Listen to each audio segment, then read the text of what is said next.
Hi, and welcome to this latest video blog where we follow up on our recent blog on leading through a crisis. I'm Ian Jones, I'm the Managing Director of Devereaux Kelly Associates, and I'm delighted to be joined once again by Euan McMurdo, previously the UK Logistics Director for Royal Mail, and Euan was also accountable for business continuity planning and crisis management. Thank you firstly for your positive feedback from the last video blog. Several of the comments highlighted the importance of emotional and cultural intelligence amongst decision makers during these times of crisis.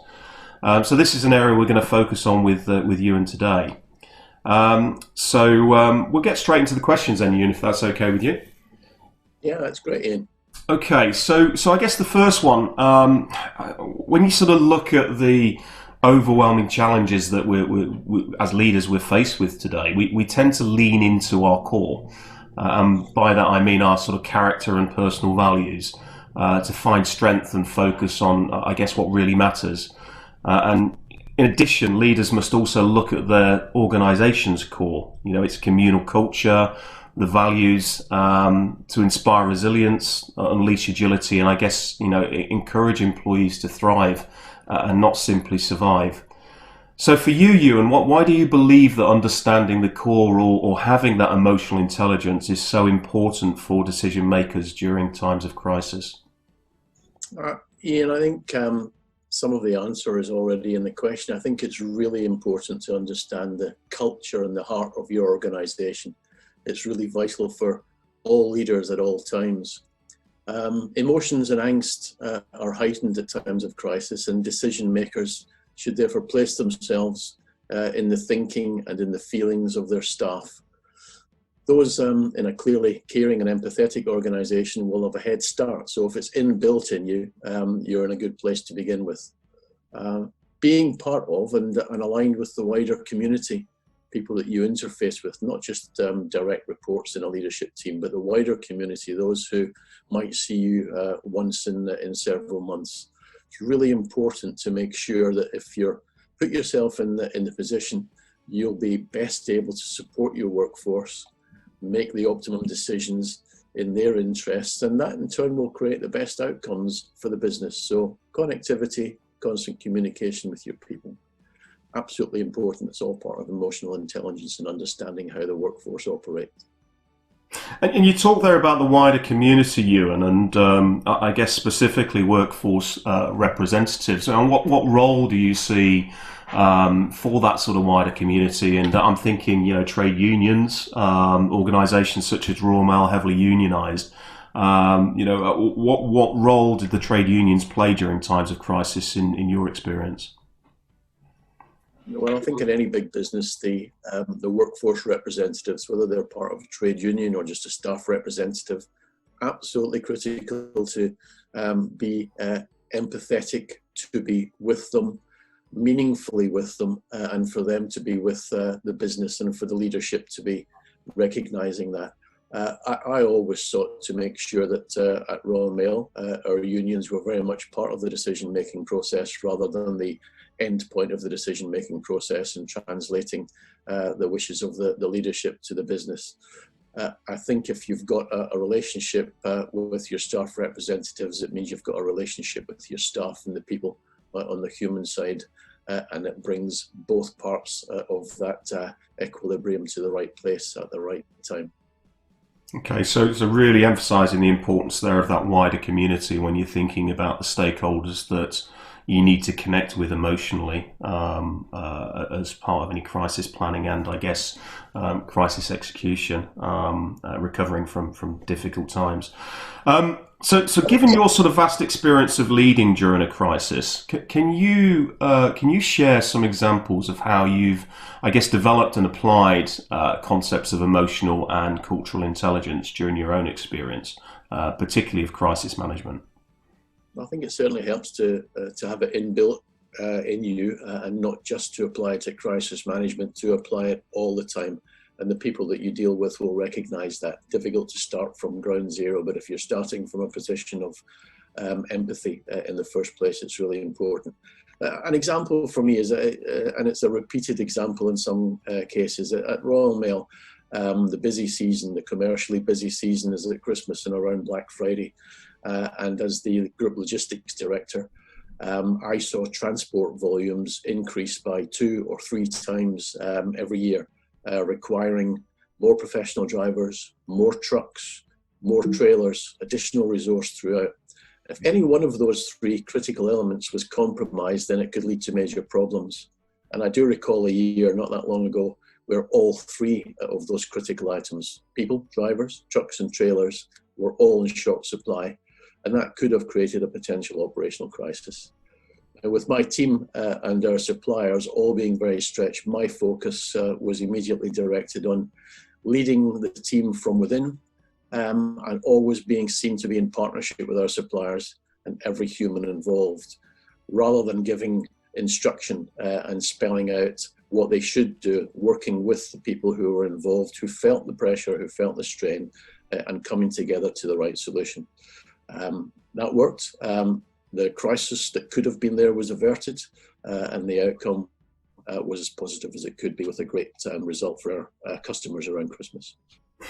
So clearly had a positive difference during that exceptional peak period for you and your team at Royal Mail.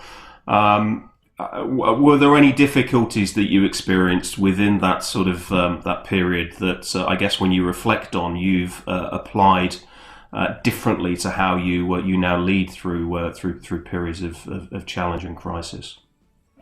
I think when people are under pressure and they see a leader under pressure, it can create problems. I've always sought to avoid that, but no doubt there'll be times when some of my people have felt that things aren't going well. Is he going to be difficult with us? Is it going to be more demanding than usual? And I think the whole team involved in that particular crisis were much better placed to respond, knowing and feeling that they were supported fully by me and by my most senior leaders in the task.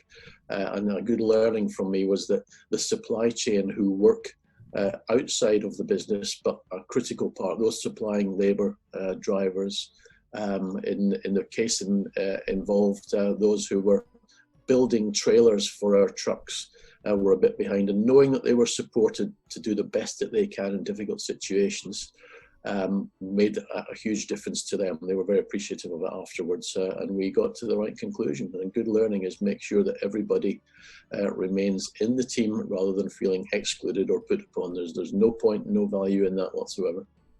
That's good, because you've emphasised 2 of the 3. Well, I think 3 actually. The 3 key principles that you highlighted during the last video blog about remaining calm as leader, adapting as you go along, and continuing to communicate across the whole of your stakeholder group. So it's good that you're reinforcing that again today, Euan. Thank you. You touched on there some of the, I guess, the potential downsides of poor leadership during times of crisis. And, I think any crisis often brings out sort of best and worst instincts, and a blame culture can lead to a fear of mistakes, I guess risk aversion, people putting their heads in the sand, and ultimately inaction. Clearly undermines transparency, it erodes empowerment, stalls innovation, and can indeed stifle learning. As well as slowing, The culture creates fear and stifle, really good start point. Yeah, absolutely, and slowing the fast focus and I guess flexible response that we need. So can you share how you would deal with such potentially harmful behaviour and cultural challenges from your perspective, please, Euan? Well, as I said, I think that recognising the issues that arise out of anybody being blamed are a really good start point. Not everybody does that. They sometimes shoot from the hip and say, we've got to get this done, we've got to get that done on time, you promised. That's totally unhelpful during any period of crisis. In fact, it's not that helpful at any point in time. So a good start point, I'd make sure that my whole team know that I own the issue, that I'm responsible and accountable, whatever the team collectively decides to do. And that we're all in it together. And I'd seek to provide real, tangible, visible, appreciative support for everybody involved, and that I will take accountability again for everything that we do. Being very transparent in every communication, show that I've got their backs, and I've got no doubt that they'll be much better placed to make sure that that they take care of my back as the leader. I think if you always acknowledge problems, errors, omissions as they arise, and ask for the team, who are typically the subject matter experts, to help and advise where they can, that's a great place to be in, rather than wanting to be or trying to be seen as the sole decision maker. It's about a team, and it's about a workforce. It's about bringing your staff representatives along, making sure that where unions are involved, that they're absolutely part of that decision making process.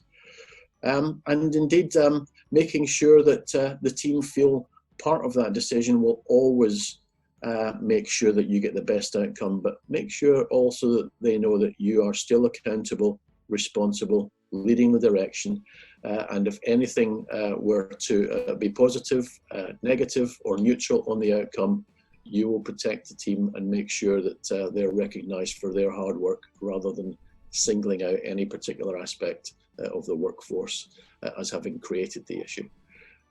Leadership is about being emotionally aware, culturally aware, as we said earlier on, and a great part of it is making sure you bring your team with you, and that the team want you to come with them. No, that's terrific, Euan, and I guess sort of, you know, the points that you reinforced there around sort of personal accountability, about transparency of action, the trust and being trusted is really important with your teams. Drawing on your subject matter experts, trusting them to act in an agile and effective manner, and letting them know that you've got their back regardless of the outcome is really good. I mean, you touched on culture again there, and I think, you know, one of the things that I learned on the path to leadership many years ago was that culture is very much the shadow of the leader. So I guess, you know, when we look at what's happening in the world today, now is the time to be brave as leaders. Now is the time to start to shape your target culture and plan how you make it better for everyone to be happier and more fulfilled in their future workplace. I guess doing the work they love and making a difference to the world. So before we conclude, Euan, any final points from you? Yeah, I think, Ian, with all of that, in a big business, you usually rely on third parties as well as your own people, so companies and suppliers outside, not forgetting that smaller businesses or even larger businesses that are there to help you are going through the same emotional turmoil that everybody else is. Working together with them is much more profitable than working against them or holding them out to deliver something that might be very difficult for them. And I certainly recall times when working in both the property part of Royal Mail as the director there, and also as the logistics director, where I've relied on, sought support from government, from our transport authorities, from Highways England, from people who operate a lot of the government networks, from Network Rail, and working together, we've always created the best solution that we possibly could, and been able to avert what might have been a mini crisis, if not a crisis on the scale of this pandemic that's going on right now. So work together inside and outside the company, and be aware of how people are feeling.